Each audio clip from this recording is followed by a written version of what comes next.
अब मैं कुछ आयतें हैं जिनको आपके सामने रखता हूं। ये गैलेक्सी है हमारी, ये लेटरल व्यू है, ये टॉप व्यू है मिल्की वे गैलेक्सी, जिसका हिस्सा है हमारा सोलर सिस्टम।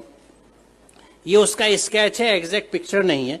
इस गैलेक्सी के अगर आप डायमेंशंस देखें तो एक बाजू से दूसरे बाजू 1,00,000 नूरी साल, यानी 1,00,000 लाइट ईयर्स का डिफरेंस है, डिस्टेंस है इस हिस्से से उस बाजू तक।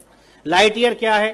रोशनी 1 सेकंड में तकरीबन 1,86,000 मील या 3,00,000 किलोमीटर चलती है 1 सेकंड में। इसको 60 से मल्टीप्लाई कीजिए, 1 मिनट में रोशनी कितना चली, फिर 60 से मल्टीप्लाई कीजिए 1 घंटे में कितना चली। यहां तक आते ज्यादातर आपके कैलकुलेटर्स कंप्यूटर्स फेल होने लगेंगे क्योंकि फिगर्स बहुत ऊंची चली गई। अब आप इसको 1 घंटे में आपने टाइम निकाल लिया कि 1 घंटे में रोशनी ने कितना सफर तय किया, इसको 24 से जरब दीजिए तो 1 दिन में रोशनी कितनी चली, फिर 30 से जरब दीजिए 1 महीने में कितनी चली, फिर 12 से जरब दीजिए तो 1 साल में कितनी चली। It will be N astronomical figure. 1 साल में रोशनी जितना फासला तय करती है, जितना डिस्टेंस कवर करती है, उसको 1 लाइट ईयर या 1 नूरी साल कहा जाता है। तो ये कितना फासला होगा आप अंदाजा लगाइए। और सिर्फ इस गैलेक्सी के, इस कहकशां के, ये मिल्की वे जो दूधिया कहकशां है, इसके एक बाजू से दूसरे बाजू आने के लिए आपको 1,00,000 लाइट ईयर्स चाहिए।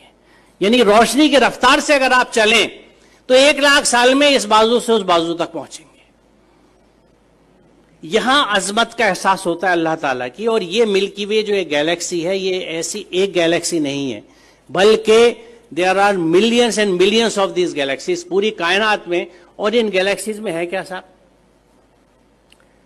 सितारे जिनकी डिफरेंट लाइफ साइकिल्स हैं, अगर आप स्टार्स की पढ़ें, या प्लैनेट्स जो उनके चारों तरफ घूम रहे हैं। सबसे बड़ा सवाल ये आता है कि ये रुके हुए कैसे हैं? रात में जो आसमान हमें इतना अच्छा दिखता है, उसमें तारे नजर आ रहे हैं, चांद नजर आ रहा है, ये रुके हुए कैसे? What is holding them? वो क्या चीज है? वो कौन से कुव्वतें हैं? आज हम जानते हैं कि ये इलेक्ट्रोमैग्नेटिक फोर्सेस हैं जिनके बैलेंसिंग से इनको हमने रोक रखा है। It is just phenomenal. आप ये समझिए कि मैग्नेटिक फोर्स को कंट्रोल करने के लिए इस वक्त हमारे पास जो सबसे अच्छी एग्जाम्पल है, उदाहरण है, वो मैगलेव ट्रेन का है कि मैग्नेटिक लेविटेशन से रेल की पटरी से 6 इंच ऊपर ट्रेन रन करती है, जिसको मैगलेव ट्रेन कहते हैं। उस मैग्नेटिक लेविटेशन से एक ट्रेन को सिर्फ हमने 6 इंच ऊपर उठाया है। और इन प्लैनेट्स का जो billions and billions of stars and planets और सूरज हैं, सितारे हैं, ये किस तरह से बैलेंस किए हुए मैग्नेटिक फोर्सेस के साथ।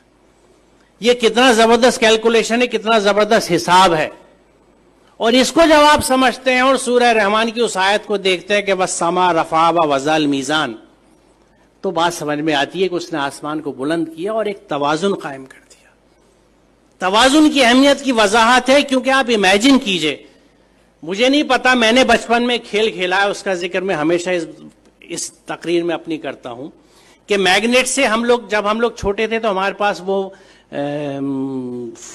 मोबाइल फोन्स नहीं थे या स्मार्टफोन्स नहीं थे जो आज आप लोगों के पास है। हमारे पास क्या होता था? टूटी हुई चूड़ियां होती थी, सिगरेट के पैकेट होते थे, माचिस की डिब्बियां होती थी, माचिस की तीलियां हुआ करती थी, और इन चीजों से हम खेल डिवाइस किया करते थे अपने लिए।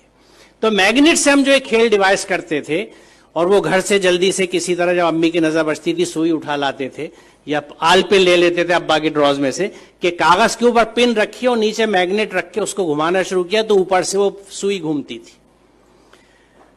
अब इस सुई को अगर आप बीच में रख के दोनों साइड मैग्नेट रख लें तो जिधर मैग्नेट का फोर्स ज्यादा होगा सुई उधर भागेगी। एक स्टेज ऐसी आएगी कि सुई बीच में कांपती सी रहेगी, ना इधर जा सकती है ना उधर, क्योंकि यहां पे दोनों फोर्सेज एक दूसरे को न्यूट्रलाइज कर रहे हैं। इधर की मैग्नेटिस की ताकत, इधर की मैग्नेटिस की ताकत एक दूसरे को न्यूट्रलाइज कर रही है, नलीफाई कर रही है। वो सुई बीच में ट्रैप्ड है। अब आप इसे इमेजिन कीजिए कि अगर आप ऐसे ही 2 मैग्नेट ऊपर नीचे रख लें और उस कागज को निकाल दें तो 4 मैग्नेट के बीच में हैंग कर जाएगी नीडल। बड़ी मेहनत करनी पड़ेगी इसको बीच में हैंग करने के लिए, एक सुई को। अब इमेजिन कीजिए इस यूनिवर्स को जिसमें कितने millions and billions of planets इसी मैग्नेटिक फोर्सेस के इंटरप्ले की वजह से, एक बैलेंस की वजह से हैंग कर रहे हैं। जो इसको समझ सकता है वो खालिक की अजमत को समझता है, वो परमात्मा की महात्मा को समझ सकता है, महानता को समझ सकता है, अल्लाह ताला की अजमत को पहचान सकता है। और उस वक्त वो कन्विंस होता है कि जब इस पूरी कायनात में अल्लाह के कानून चलते हैं तो मैं उसके कानून को किस तरह से एक जुज़दान में लपेट के बिना समझे ऊपर रख सकता हूं और उसको फॉलो नहीं कर